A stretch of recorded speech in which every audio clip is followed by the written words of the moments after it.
Nawala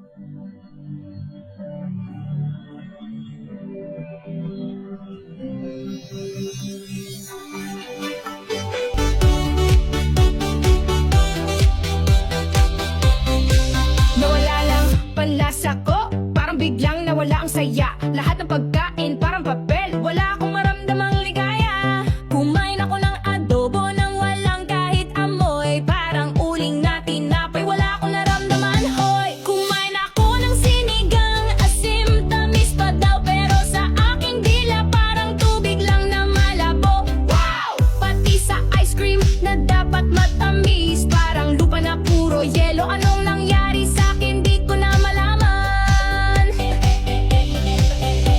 Nag-try pa ako ng tsokolate, sabi nila ay super sweet, pero sa bibig ko parang bato lang na medyo malutong meat. Sabi ng doktor baka stress lang or baka flow, pero di ko na